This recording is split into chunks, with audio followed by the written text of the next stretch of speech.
accidentally connected to my husband's truck Bluetooth and heard him planning with my sister. Once she signs the house over for the tax benefits, we'll have everything we need to start our new life without that pathetic fool. They laughed. This morning, my phone exploded. Hello everyone. Thank you for being here with me today. Before I begin my story, I'd love to know which city you're joining us from. Please feel free to share in the comments. Now, let me take you into this story. You know how some memories are burned into your brain, not like a photograph, but like a full movie with sights, sounds, and even smells? For me, that memory is the Costco parking lot on a Tuesday afternoon. It was April 16th. The sky was that perfect, boring blue, and the air smelled like hot asphalt and exhaust fumes. I remember the date because the big mortgage payment was due the next day, and I'd just spent the morning balancing our checkbook, feeling that little spark of pride you get when all the numbers line up. Garrett and I were a good team. A financially responsible team. We'd been married for 11 years. He was 37, I was 39. We had a comfortable life in a nice little suburban house with a garden I was ridiculously proud of. Our life was a collection of comfortable, predictable routines. He had his sacred Saturday fishing trips with his buddies, I had my Tuesday evening pottery class, my one little escape where I could be messy and creative. I loved him. I loved our life. I thought it was solid, real, the kind of marriage you build a lifetime on. I thought I knew him. I thought I knew my own sister. That Tuesday, my pottery class was cancelled. The studio's kiln was on the fritz, so they sent us all home at 2:30 in the afternoon. I had this unexpected gift of free time, a blank page in the middle of a busy week. I decided to be a good wife and run our errands. I drove to Costco, humming along to the radio. On my list, toilet paper, a giant bag of coffee beans, and the dark chocolate sea salt caramels that Garrett was obsessed with. I remember thinking how much he'd love that I remembered them. It's the little things, right? That's what they tell you. I found a parking spot way out in the boonies of the lot. I turned off the engine and just sat there for a minute, scrolling through my phone, trying to decide what podcast to listen to on the way home. I tapped the Bluetooth icon on my screen, and a list of available devices popped up. My car, my headphones, and Garrett's F-150. That was weird. A little jolt went through me. Garrett's truck shouldn't be here. He was supposed to be in a big client meeting downtown, a make-or-break deal he'd been prepping for all week.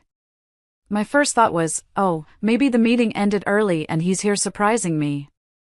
A hopeful, naive thought. Without thinking, just on instinct, I tapped his truck's name. It connected instantly. And then I heard it. Laughter. It wasn't just any laughter. It was my sister, Brenda. It was her loud, uninhibited, head-thrown-back laugh. The one she only uses when she finds something truly, wickedly funny. It wasn't her polite little giggle she used at family functions. This was real. And a moment later, a man's voice joined in, a low, familiar chuckle. Garrett's. My world stopped. The podcast, the shopping list, the smell of the air freshener hanging from my rearview mirror, it all just vanished. My finger hovered over the disconnect button, but I couldn't move. They were in his truck. Somewhere in this same parking lot. Their voices were so clear, it felt like they were sitting in the back seat of my car. He seriously has no idea, Brenda said, her voice giddy with the thrill of it all. Audrey thinks you're in some stuffy boardroom right now, charming the pants off some CEO. Garrett laughed again. And she thinks you're at home, probably weeding her precious garden for her. God, she's always been so trusting. So predictable. Remember at Trevor's wedding when we almost got caught in the coat check? I stopped breathing. Trevor was his brother. I remembered that wedding. I remembered looking for Garrett for almost an hour, and Brenda saying she hadn't seen him either. I sat there, in my sensible sedan, my hands gripping the steering wheel so tight my knuckles were white. I felt like a bug under a microscope. That was too close, Brenda said, her voice dropping into a more serious, conspiratorial tone. But it's not going to matter for much longer. Once she signs the house over for the tax benefits, we'll have everything we need to start our new life without that pathetic fool. They laughed. Together. A hearty, genuine laugh filled with shared secrets and cruel intentions. They were laughing at me. Calling me a pathetic fool. My stomach didn't just drop, it disintegrated. It felt like I had swallowed a block of ice. What about the timeline? Garrett asked, his voice all business now. How much longer do we have to keep this charade going? 3 months, max, Brenda replied, sounding like a CEO herself. My financial advisor, the one I told you about, said the capital gains exemption works best if we wait until after the next tax filing. Audrey already thinks it makes sense to put the house in your name because of your freelance business situation. God, she's so clueless about money. She trusts you completely. 3 months. I did the math in my head. 97 days. Until the appointment Garrett had scheduled with his highly recommended tax advisor. An appointment he'd been so insistent I attend. I kept listening, paralyzed, as they talked about their future. Their future. A future built on the ashes of my life. They'd been together for almost 2 years. 2 years of stolen moments, secret trips, and lies. 2 years of him coming home to me, kissing me, sleeping next to me, all while he was in love with my sister. My little sister, who I'd helped with her down payment on her first apartment, who I'd held while she cried over her first broken heart. My hands were shaking so violently that my phone slipped and clattered to the floor mat. The Bluetooth connection broke. The sudden, suffocating silence was worse than their voices. I just sat there, staring blankly through the windshield at a woman loading a case of water into her minivan. She had a kid in the shopping cart, whining for a cookie. A normal person, living a normal life, on a normal Tuesday. My normal had just been obliterated. I have no clear memory of the drive home. It's just a blur of traffic lights and street signs that meant nothing to me. I think I passed the little park where Garrett and I used to walk our dog when he was a puppy. I think I passed the Italian restaurant where he proposed to me 13 years ago. The memories felt like they belonged to someone else. The next thing I knew, my car was in our driveway, the engine silent. I couldn't bring myself to get out. I just sat there, staring at the cheerful yellow front door I had painted myself last summer. Our home. The home they were planning to take from me. I was supposed to be a temporary obstacle.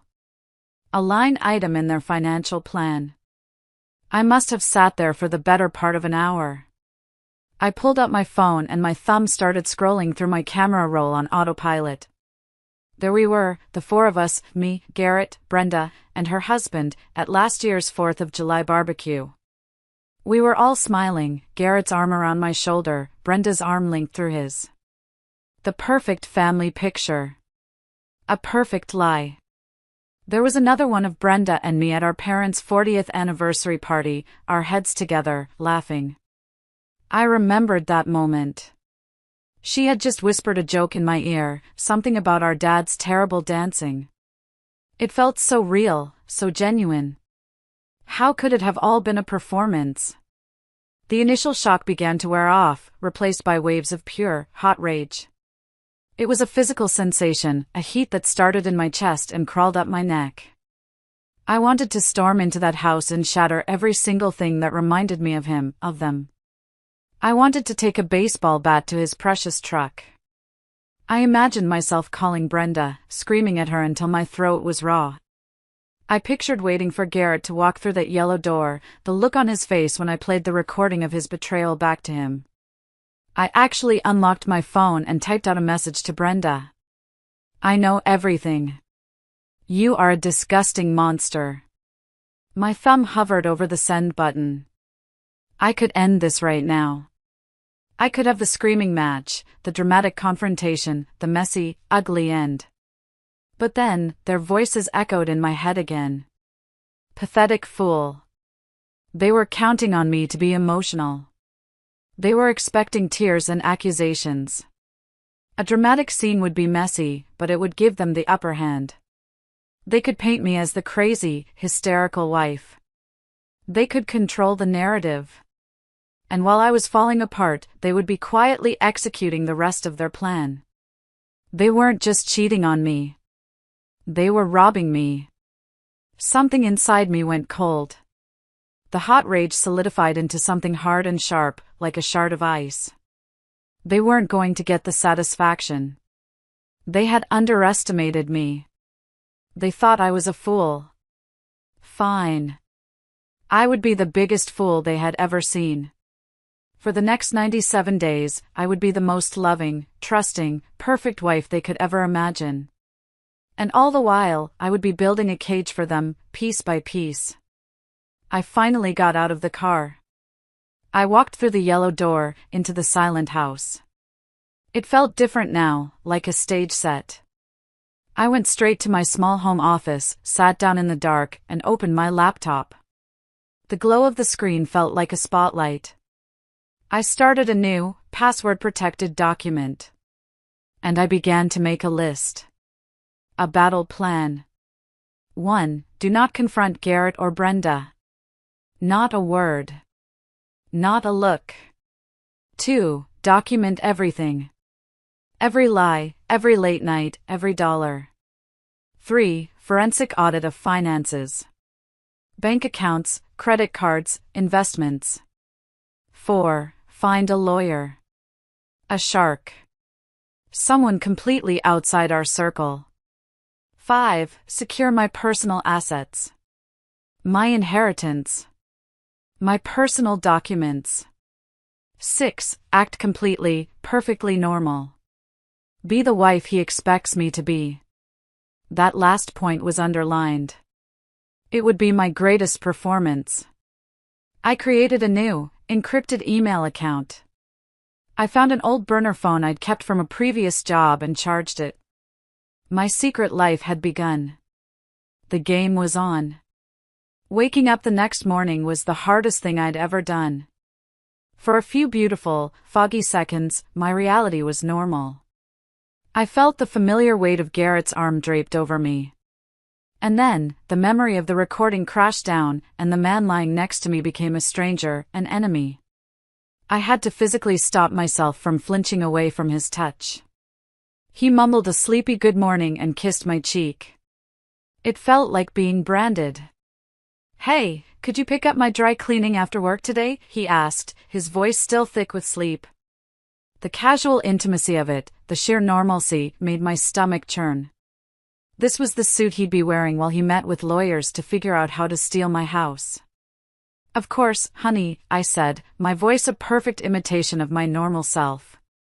The moment I was out of bed, I ran to the bathroom, turned the shower on full blast to cover the sound, and was violently sick into the toilet. I rinsed my mouth, looked at my pale, shaken face in the mirror, and whispered, "Get it together, Audrey."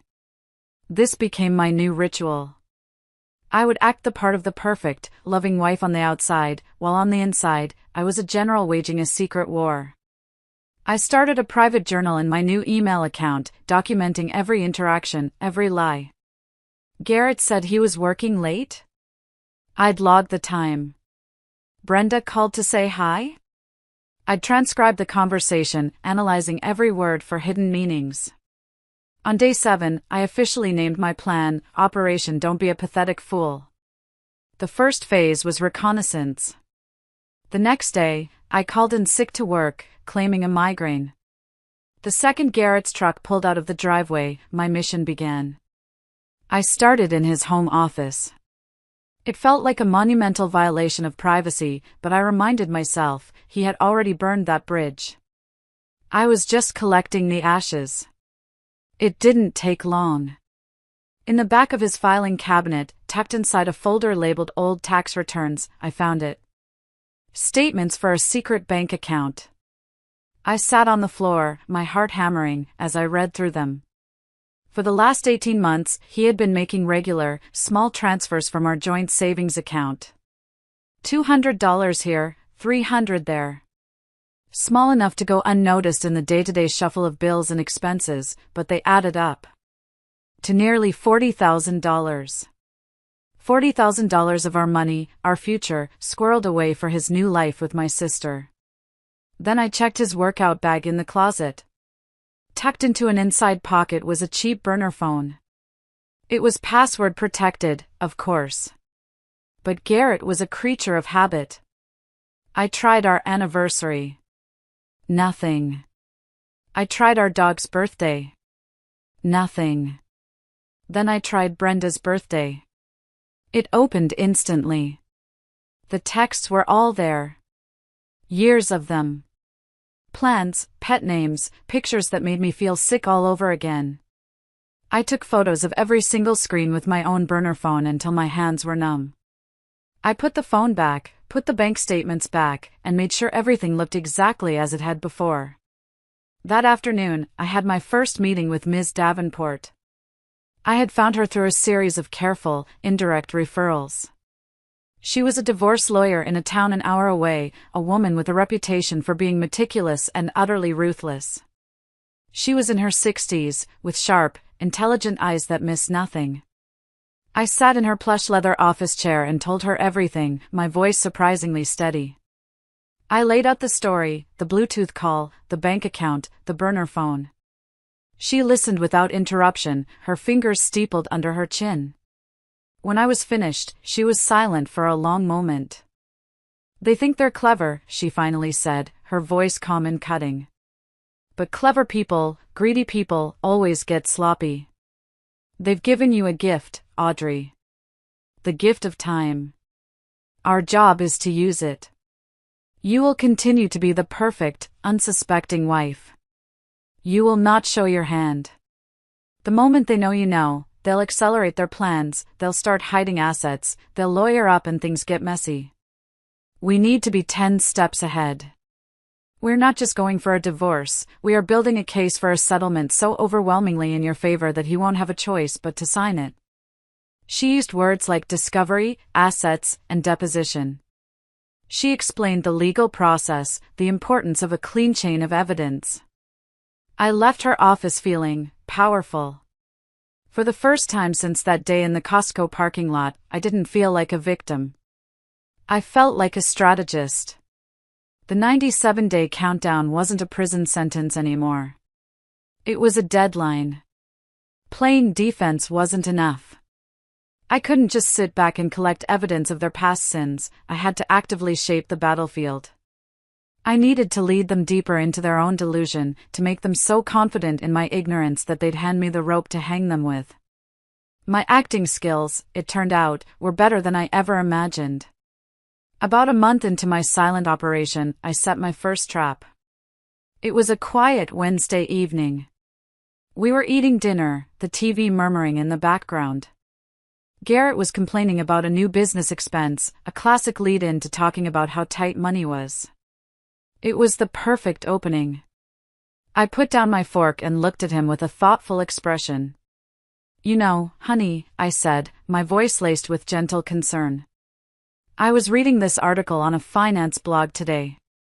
It was talking about tax strategies for couples where one person has a small business, like you do." I saw a flicker of interest in his eyes. "Oh yeah? What did it say?" "Well, it was pretty complicated," I said with a little, self-deprecating laugh. "All about capital gains and tax liabilities. But the gist was that it can sometimes be a huge advantage to have the primary residence, you know, the house, solely in the name of the business owner. It said it can protect the asset and offer significant tax benefits, especially when it comes to a future sale." I let that hang in the air. I could almost see the gears turning in his head. He was trying so hard to look casual, to act like this was brand new information. "Ha," he said, picking up his fork again. That's actually really interesting.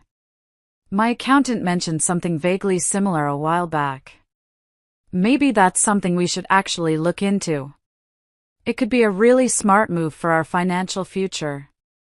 Our financial future. The lie was so effortless for him. Maybe, I said with a shrug, as if the thought was already leaving my mind. Just something I saw. The seed was planted. And he thought it was my idea. The next weekend, when we were at a barbecue at her house, Brenda brought it up in front of everyone. "Oh, Audrey, Garrett was telling me about that brilliant tax idea you had about the house. You're so smart with that stuff," she gushed, squeezing my arm.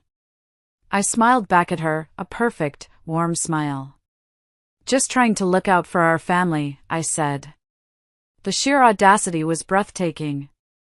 My next trap was designed to test their greed.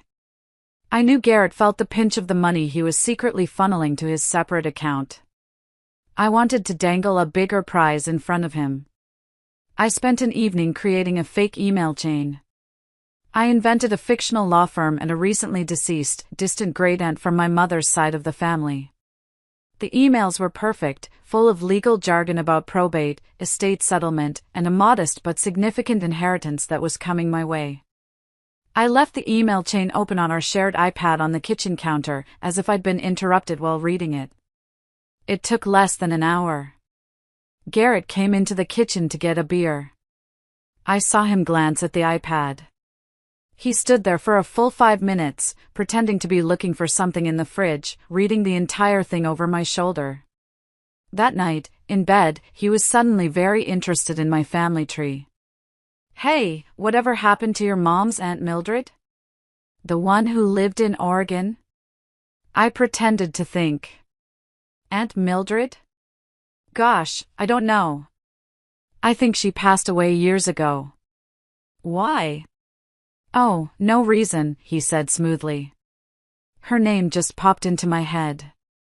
Over the next few days, he started talking about our future in grander terms. He talked about renovating the kitchen. He talked about taking a trip to Europe. He even started looking at new, more expensive trucks online, leaving the browser tabs open for me to see. He was already spending my fake inheritance, money he planned to enjoy with my sister. The hardest part was maintaining the physical side of our marriage. There were nights he would reach for me, and I would have to force myself not to recoil. I developed a technique. I would focus on a tiny crack in the ceiling above our bed. I would trace its path with my eyes while he was touching me, my mind a million miles away, going over my checklist, planning my next move. He thought these were moments of intimacy. They were moments of espionage. He was sleeping with the enemy. He just didn't know he was the enemy.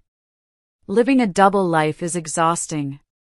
The constant vigilance, the mental gymnastics of keeping your story straight, the sheer effort of smiling when you want to scream, it wears you down.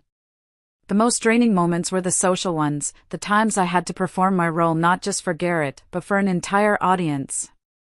About 2 months into the countdown, Brenda, in her infinite capacity for cruelty, suggested a dinner party. "Just a small get-together," she chirped over the phone. "Me, you, Garrett, and Cheryl. It's been too long since we all just hung out." Cheryl. She was a mutual friend, someone I'd known since college. But for the last few months, she'd been different with me. Overly solicitous, avoiding my eyes, always asking if I was really okay with a sad, pitying look. I suspected she knew. This dinner was my chance to confirm it. "What a wonderful idea, Bren," I said, my voice dripping with fake enthusiasm. "I'd love that. I'll make my famous lasagna." The evening was a masterclass in passive-aggressive tension. I felt like I was in a stage play where only I knew the real plot. Garrett and Brenda were disgustingly chummy, finding constant excuses to be near each other. A hand on his back as she passed by. A shared, secret smile over a joke no one else got. They were so brazen, so confident in my ignorance. Cheryl, on the other hand, was a nervous wreck. She barely ate, jumping at every loud noise and spilling her wine twice. I decided to be the perfect hostess. I kept the conversation light and, most importantly, I kept the wine flowing. I knew a drunk tongue tells the truth. After dinner, Garrett and Brenda announced they were stepping onto the back patio for some fresh air. Neither of them smoked. They just wanted a moment alone. This was my opening. The moment the sliding glass door clicked shut, I turned to Cheryl. I refilled her wineglass to the brim. "Isn't it great to see them so happy?" I said, my voice soft and friendly, nodding towards the patio where I could see their shadowy figures standing a little too close. Cheryl looked at me, her eyes wide and confused. "Who?" "Garrett and Brenda," I said, my smile unwavering. "They just have this incredible bond, don't they? I mean, it's not every man who gets along so well with his sister-in-law. It's really special." The color drained from her face. It was like watching a light bulb go out. She knew. I could see the panic, the guilt, the frantic search for the right words in her eyes. "Oh, yeah," she stammered, fumbling with her napkin. They're great friends. Really great." I just kept smiling. "I'm so lucky," I continued, twisting the knife just a little. "To be surrounded by people I can trust completely. My husband. My sister. My best friends. It's all anyone could really ask for, right?" Cheryl looked like she was about to be sick. She mumbled something about needing to use the restroom and practically fled the table. Confirmation received. The betrayal wasn't a secret between two people. It was a conspiracy. A club, and I was the only one who wasn't a member. Later, as I was walking Cheryl to her Uber, she grabbed my arm. "Audrey," she whispered, her words slurring slightly. Are you really okay?" I looked her straight in the eye. "I've never been better, Cheryl. Thanks for asking." The guilt on her face was my reward for a night of agonizing performance. When I went back inside, Garrett was waiting in the kitchen. He came up behind me and wrapped his arms around my waist as I started clearing the plates. "That was a fun night," he whispered into my hair. "Brenda and I were just talking on the patio about how amazing you are, putting all this together." I leaned back against him, a silent, hollow shell. "I'm glad you had a good time, honey." The lie tasted like ash in my mouth. That night, I barely slept. The exhaustion was bone deep. I felt utterly, completely alone. As the days turned into weeks, my folder of evidence grew. I had screenshots, photos of bank statements, a log of every lie. But I was still missing what Ms. Davenport called the smoking gun, something so undeniable, so damning, that it would leave them with no room to maneuver. I had a strong suspicion where I could find it, on our shared home computer. Garrett was sloppy with his digital life. He used the same password for everything and thought that dragging a file to the trash bin meant it was gone forever. But I wasn't a tech expert. I needed help. I couldn't risk hiring a professional PI, so I turned to the only person I knew who wouldn't ask too many questions, my work colleague, Kevin. Kevin was the quiet, unassuming guy in the IT department who everyone went to when their computer was on the fritz. He could work miracles. I approached him at work one afternoon, carefully arranging my face into an expression of mild panic. "Kevin, I am so sorry to bother you," I began, my voice trembling just a little. "But I think I've done something truly terrible. I was trying to clean up our old family computer at home, delete old files to free up space, and I think I accidentally deleted a whole folder of my mom's photos. Photos from before she passed away. Garrett will be devastated. He doesn't know I was even messing with it." Kevin, being the kind soul he was, immediately looked sympathetic. "Hey, don't panic, Audrey," he said reassuringly. "Most of the time, deleted files aren't really gone. Bring the computer tower in this weekend. I do data recovery as a side hustle. If the files are still on the drive, I can probably get them back." The following Saturday, while Garrett was on his monthly fishing trip with the guys, I loaded the heavy computer tower into my car and drove it to Kevin's apartment. The entire weekend was agonizing. I couldn't eat, I couldn't sleep. I just kept pacing around my house, waiting for his call. Finally, on Monday morning, he motioned for me to come over to his desk at work. He had a strange look on his face, a mix of pity and shock. "Well," he said, his voice low so no one else could hear. "I recovered your mom's photo folder." "No problem." He paused. "But, Audrey, I also recovered a lot of other things. Things that were in the trash bin. I think you need to see this." He turned his monitor towards me. And there it was.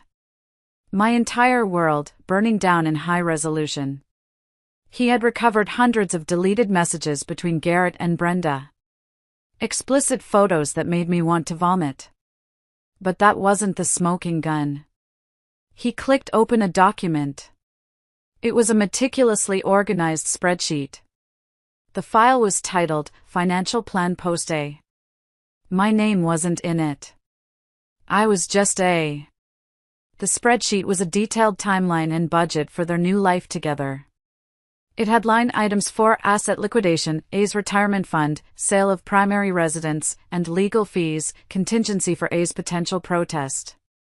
It even had a budget for a trip to Hawaii to celebrate once the divorce was final. But the real kick in the gut was a note in a comment cell, attached to the line item about transferring the house deed. It was written by Garrett. It read, "Need to finalize transfer from the current obstacle by end of Q2 to avoid tax penalties." The current obstacle. 11 years of marriage. A lifetime of sisterhood. All of it, reduced to an obstacle to be removed. Kevin saw the look on my face. "Audrey. I am so sorry." I couldn't speak. I just stared at the screen. This wasn't just a betrayal of the heart anymore.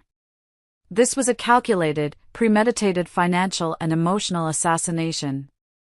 He also found their shared Amazon wish list, which was still active. It was titled Our New Place. It had everything on it, from a brand new sectional sofa to a fancy espresso machine. The most twisted part? Some of the items, like a set of expensive kitchen knives, were things I had wanted for our house for years, but Garrett had always vetoed, saying they were a waste of money. Apparently, they weren't a waste of my money. I had Kevin copy every last file onto a new, encrypted flash drive. I took it from his hand, my own hand trembling slightly. "Thank you, Kevin," I whispered. "You may have just saved my life." I walked back to my desk, the small flash drive feeling as heavy as a brick in my pocket. The pathetic fool was gone. The victim was gone. All that was left was the obstacle. And this obstacle was about to become a goddamn wall. Holding that flash drive in my hand changed everything. The emotional fog I had been living in for over 2 months finally burned away, leaving behind a cold, hard clarity. The anger and grief were still there, of course, but they were no longer overwhelming. They were fuel. It was time to stop gathering intelligence and start preparing for extraction. My first move was to quietly and methodically remove every item of personal value from the house. I started with the small things. My grandmother's engagement ring, which was my only real piece of family inheritance. The box of old photo albums from my childhood, filled with pictures of a smiling, innocent girl who had no idea what was coming. My personal financial documents, my passport, my social security card. I bought a stack of moving boxes from Home Depot, telling Garrett I was finally getting serious about that decluttering project I'd been talking about for years. "That's great, honey," he said, completely oblivious. "Our house has gotten so cluttered. Let me know if you need help moving anything heavy to the garage." He had no idea he was helping me erase myself from his life, one box at a time. My brother, Leo, was my silent co-conspirator. I never told him the full story, not yet. I just told him things at home were complicated and I might need to crash with him for a while. He didn't push for details. He just cleared out his spare room and texted me, "Your sanctuary is ready whenever you are." Every few days, I'd drive over to his place with another carload of boxes, which we'd stack in his garage. We'd share a pizza on the hood of my car, talking about everything and nothing. His quiet, unquestioning support was the one thing that kept me sane. The final week before the tax appointment felt surreal, like the last few minutes of a movie before the big climax. Every interaction with Garrett was freighted with meaning. Every word, every touch, was the last of its kind. On day 94, just 3 days before the end, he announced he was planning a special date night for us. Just because, he said, wrapping his arms around me from behind while I was washing dishes. I feel like we've been a little distant lately. I want to take my beautiful wife out to a nice dinner. We need to reconnect before we make all these big financial decisions. The manipulation was so transparent it was almost pathetic. This was his final performance, the last push to make sure the dumb, loving wife was primed and ready to sign away her future. I agreed, of course. I even suggested we go to our favorite Italian restaurant, the one where we'd celebrated so many anniversaries. The dinner was an out-of-body experience. He held my hand across the checkered tablecloth. He told me I looked beautiful. He toasted to us and our future, talking about growing old together in our house. He was the perfect, charming husband. He was also a sociopath. I smiled, I laughed in all the right places, I played my part.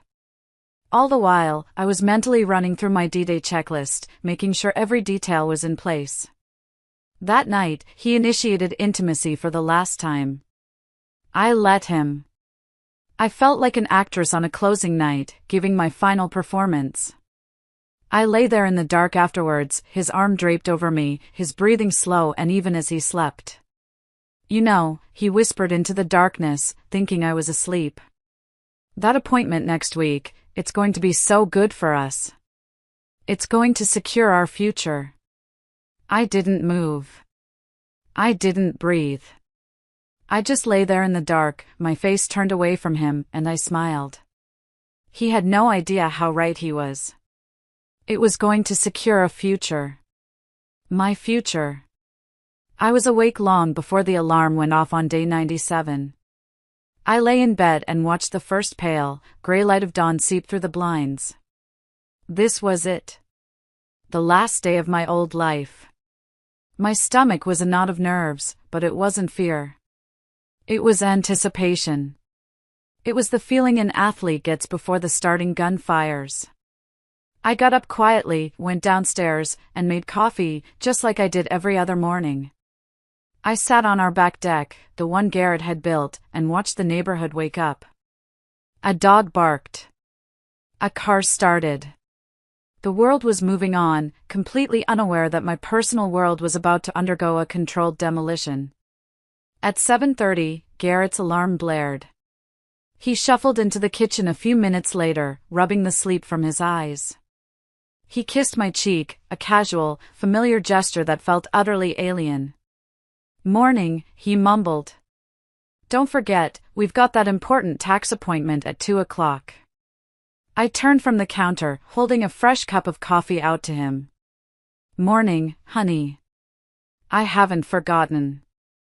I paused, then delivered the first calculated move of the day.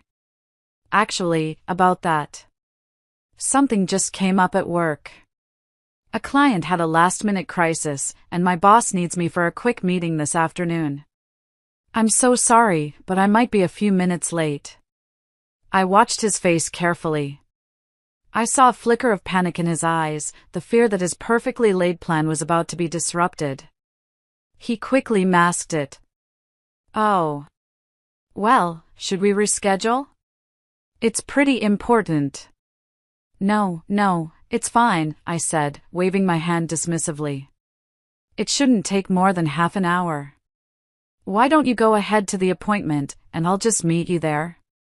It'll save us having to drive together anyway. The relief that washed over his face was so obvious it was almost comical. His plan was still on track.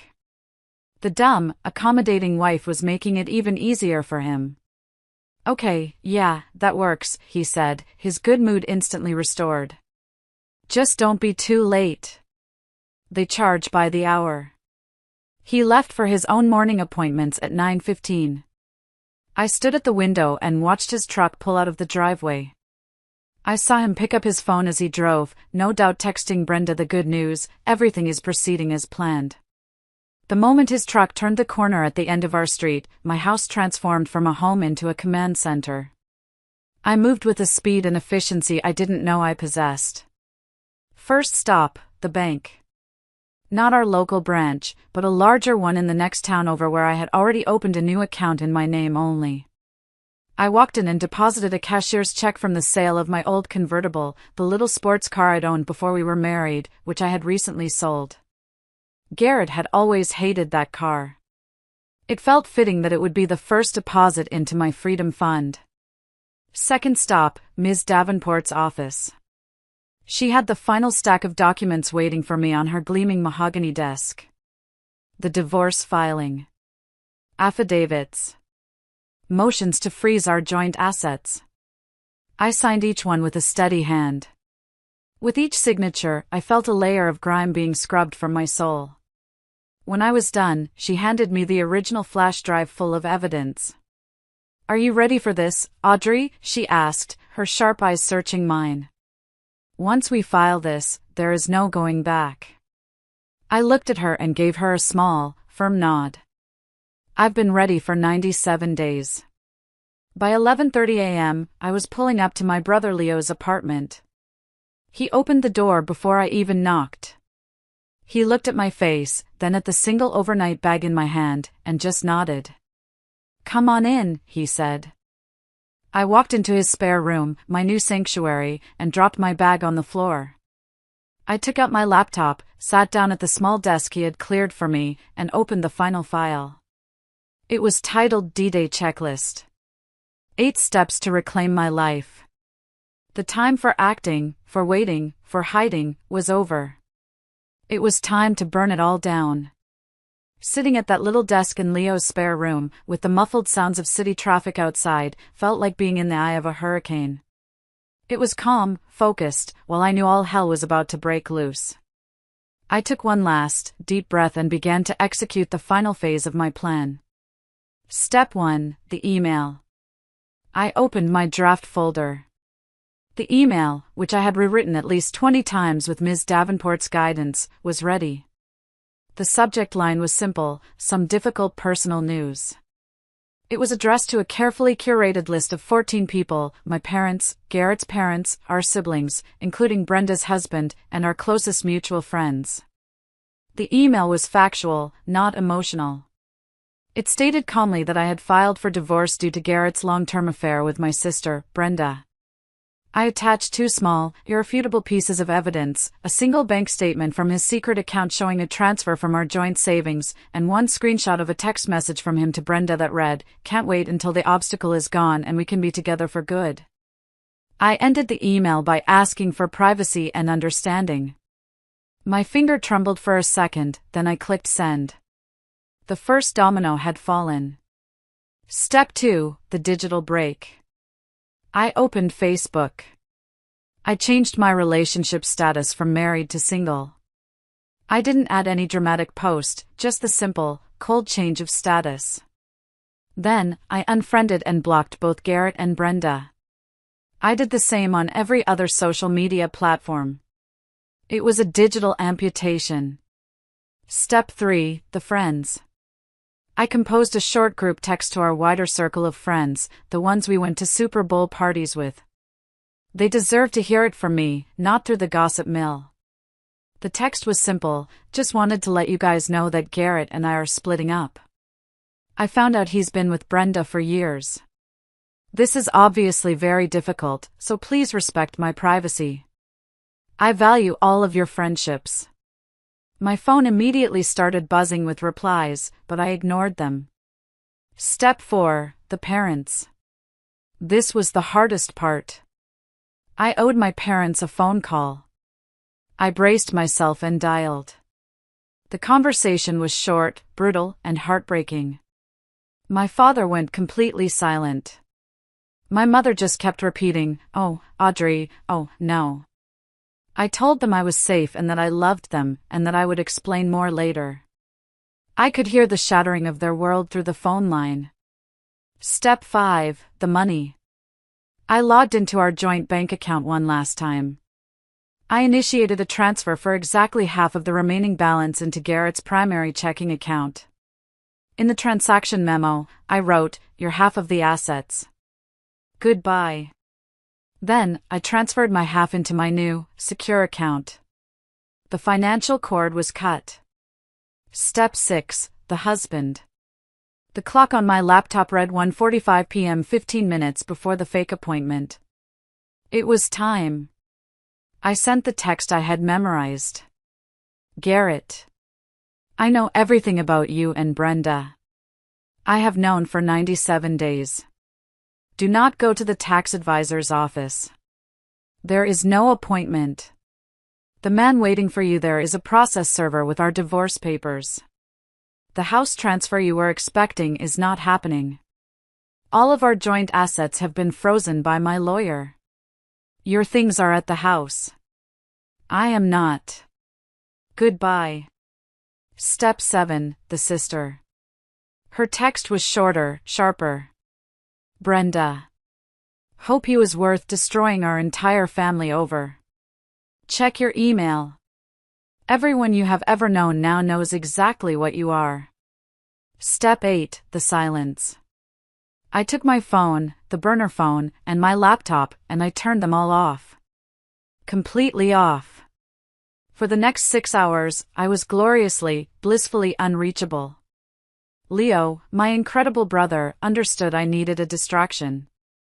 We ordered a giant, greasy pizza and played Call of Duty like we were teenagers again. We didn't talk about Garrett. We didn't talk about Brenda. We just existed in a bubble of normalcy, and for the first time in 3 months, I felt like I could actually breathe. If you're still listening, please do me a favor and like this video, and comment the number 1 down below. That way, I'll know you gave me a like, and I'll know you're right here with me on this journey. Your support means the world to me and keeps me going. So please, comment the number 1 and listen to what happened next. At precisely 8:17 p.m., I decided it was time.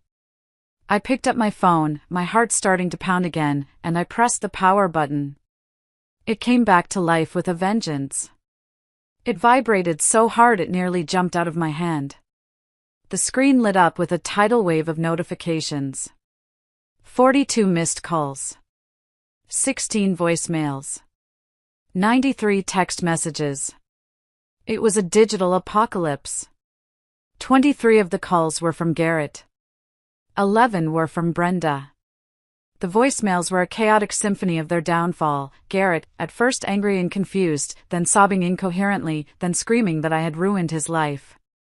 Brenda's were just pathetic, tearful pleas. The texts were a dumpster fire of desperation and rage. The war was over. All that was left was to survey the wreckage. For 2 days, I let them stew. I blocked their numbers and communicated only through Ms. Davenport.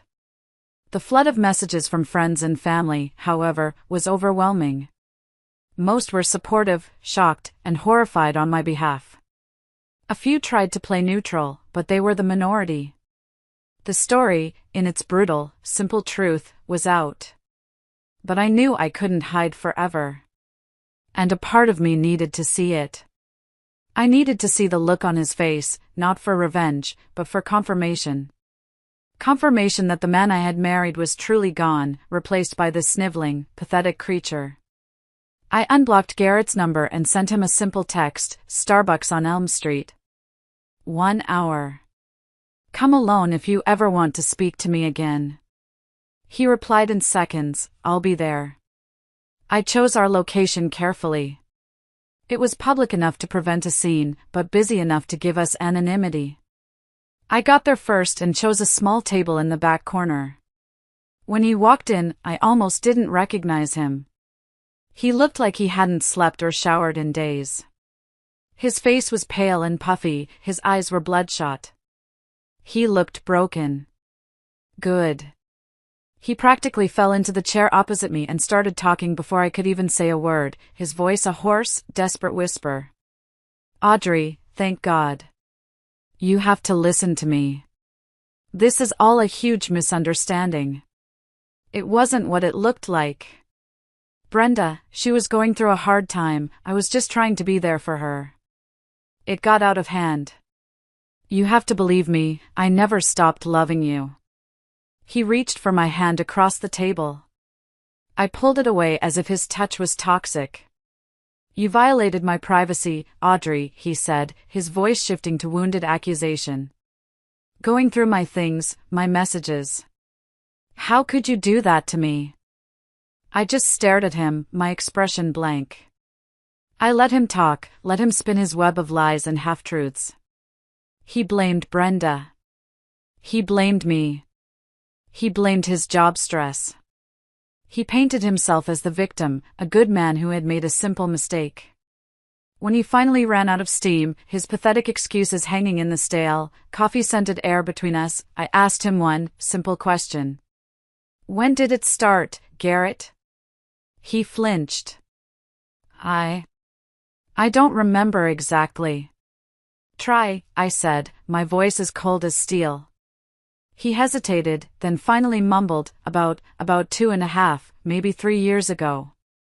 But it wasn't serious at first. It just happened. It just happened, I repeated, letting the words sink in. For 3 years.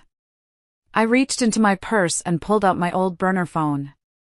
I didn't need to say a word. I just navigated to the audio file and pressed play. Our small corner of the coffee shop was suddenly filled with the sound of his voice, and my sister's, clear as a bell. Once she signs the house over for the tax benefits, we'll have everything we need to start our new life without that pathetic fool. Their shared, cruel laughter echoed from the tiny speaker. A woman at the next table glanced over at us with a curious frown. Garrett's face went completely white. It was the color of chalk. He looked like he had seen a ghost. The ghost of the man he used to be, maybe. I know everything, Garrett, I said, my voice low and steady. I know about the secret account. I know about the financial plan you made. I know you called me an obstacle. I've known for exactly 97 days. Every lie you told, every dollar you moved, I have a record of it. Your performance as a loving husband was very convincing. But my performance as a pathetic fool was better. He started to cry then. Real, racking sobs. He begged. He pleaded.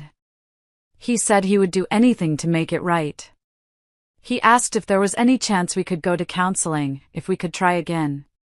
I looked at this weeping stranger, this man who had conspired with my own sister to leave me destitute, and I felt absolutely nothing. The love had been so completely burned away that not even ashes remained. The divorce papers are filed, I said, my voice flat. The terms are generous, considering the circumstances. I suggest you sign them. Fighting this will only make the evidence I have public record, and it will cost you a lot more than just your dignity. I stood up from the table. He grabbed my arm, his face a mess of tears and desperation. Audrey, please, where are you staying? Just tell me you're safe. I looked down at his hand on my arm, then back at his face. You lost the right to ask me that a long, long time ago. I pulled my arm free and walked out of the Starbucks without looking back, leaving him alone with the ghost of our marriage. Confronting Garrett felt like closing a business deal. It was cold, calculated, and necessary. Confronting my sister, that felt like an amputation. After I left Garrett at the Starbucks, Brenda must have gone into a full-blown panic. She started a campaign of harassment. Dozens of calls a day from blocked numbers. Emails from new accounts. She even showed up at my old office, crying to my former coworkers. Finally, she ambushed me at my parents' house. I had gone over to talk to them, to try and explain, and she was just there. Waiting for me. My mom and dad, bless their hearts, just looked lost. They retreated into the kitchen, leaving the two of us standing in the living room of our childhood home, surrounded by pictures of happier times. The moment we were alone, she ran to hug me, just like she had at my brother's place. And just like before, I put my hand up to stop her. "Don't, Brenda." She collapsed onto the couch, her body shaking with sobs. "Audrey, please," she wailed. "You have to forgive me. I'm so sorry. I don't know what I was thinking. I love him. I couldn't help it." I just stood there, looking at her. My little sister. The one whose scraped knees I had bandaged. The one I had shared a bedroom with for 16 years. We had been inseparable. I remembered one summer when I was about 10 and she was 8. I had saved up my allowance for weeks to buy a special doll I wanted. The day I bought it, she accidentally dropped it and its porcelain face cracked. She was so devastated, so sure I would hate her. I remember hugging her and telling her it was okay, that I loved her more than any stupid doll. Looking at the weeping woman on the couch, I couldn't find a trace of that little girl. "You couldn't help it?" I asked, my voice dangerously quiet. "You couldn't help sleeping with my husband for 3 years? You couldn't help planning to steal my home, my savings, my future? Was that an accident too, Brenda? Did you just trip and fall into a conspiracy to ruin my life?" She started making excuses then, her tears turning to anger. It was my fault. Our marriage had been in trouble for years. I was always so focused on my career, so distant. Garrett was lonely. She was lonely. They hadn't meant for it to go this far. She tried to paint it as some kind of tragic, inevitable love story. "It wasn't a love story, Brenda," I said, my voice cutting through her lies. "It was a heist. You sat at my dinner table, you drank my wine, you told me you loved me, all while you were plotting my destruction. Don't you dare try to call that love." Her face hardened. The victim act evaporated, replaced by a bitter resentment. "So what? You're just going to throw everything away? Our whole family? You're tearing this family apart, Audrey. All because you can't forgive one little mistake." That was it. That was the final nail in the coffin of our sisterhood. The complete lack of remorse. The attempt to make me the villain. One little mistake? I repeated, and a humorless laugh escaped my lips. "No, Brenda. I'm not tearing this family apart. I'm cutting out the cancer. You did this. You and Garrett. This is the world you created. Now you get to live in it."